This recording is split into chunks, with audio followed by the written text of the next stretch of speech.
संत लूकस के अनुसार पवित्र सुसमाचार अध्याय 1 पद संख्या 40 से लेकर 55 तक।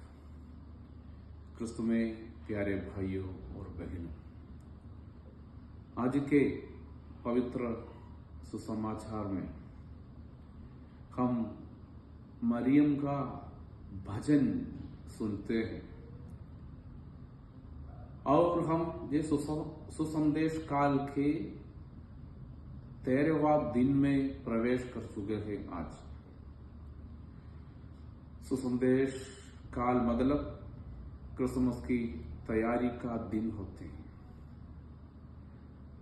क्रिसमस की तैयारी के लगभग आधे समय बीत चुके हैं, बस हमारे पास अभी सिर्फ आधा दिन बाकी है। क्या हम क्रिसमस की तैयारी की पूर्ति के निकट पहुंच गए हैं या नहीं? आज के पवित्र सुसमाचार में हम ये देखते हैं, मरियम एलिजाबेथ के पास चले जाते हैं। एलिजाबेथ से उनका मुलाकात हो जाती है। जैसे मरियम ने प्रभु ईश्वर से सुसंदेश सुना। सुसंदेश क्या थी? सुसंदेश यही थी कि वो ईश्वर की माता बनने जा रहे हैं, ईसा मसीह की माता बनने जा रहे थे। ये सुसंदेश सुनकर मरियम अपने घर पर नहीं बैठा, घमंड उनके ऊपर शासन नहीं किया। वो घमंड से बाहर थे। वो अपने आप को ईश्वर के लिए समर्पित किए थे।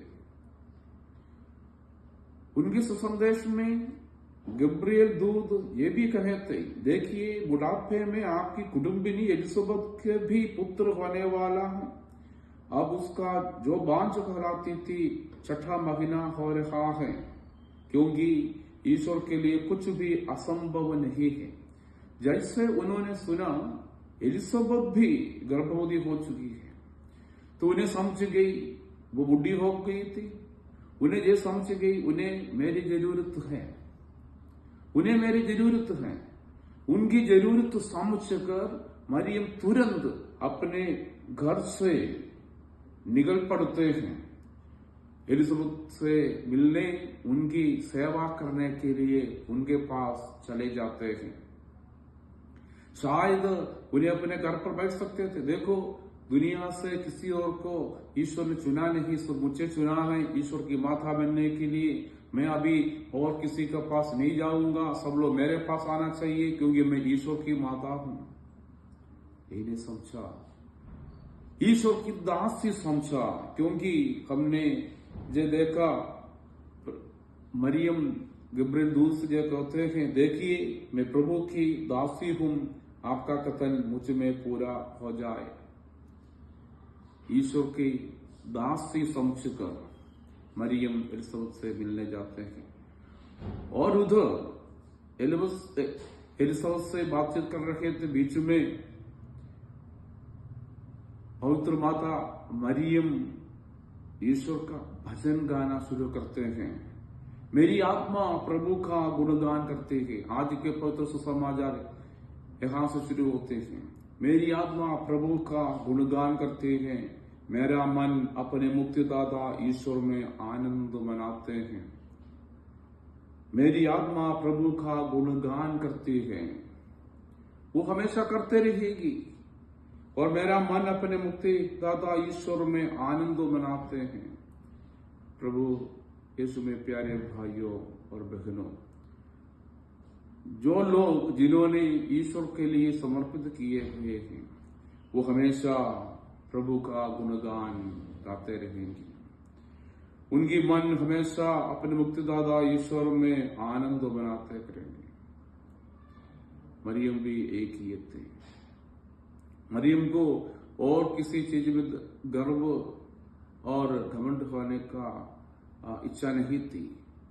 वो प्रभु की दासी समझकर उनका गुणगान गाते रहते थे वो हमेशा प्रभु में आनंद बनाते रहते थे, क्योंकि वो भी तैयार कर रहे थे अपने मुक्तिदाता को जन्म देने के लिए।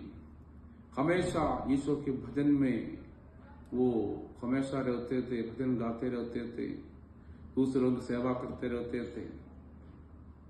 जैसे हम भी ये बड़ा दिन का क्रिसमस की तैयारी कर रहे हैं, हम किस प्रकार तैयार किया है?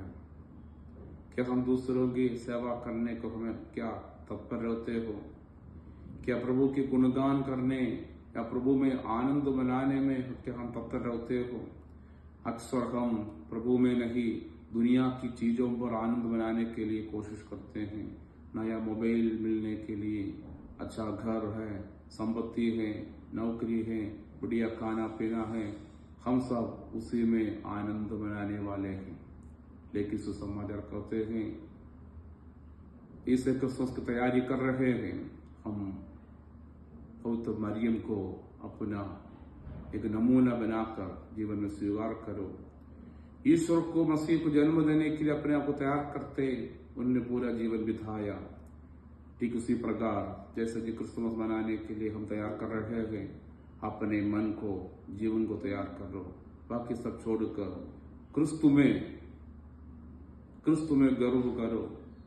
हमें गर्व इसलिए होना चाहिए, मैं एक ईसाई हूँ, एक ईसाई परिवार में जन्म हुआ है मेरा, मैं प्रभु में हमेशा गर्व करेंगे, मैं प्रभु में हमेशा आनंद मनाते रहेंगे, ताकि मेरे जीवन में भी मसीह का जन्म हो जाए, उस मसीह को हम दुनिया को दे पाए। अपनी बात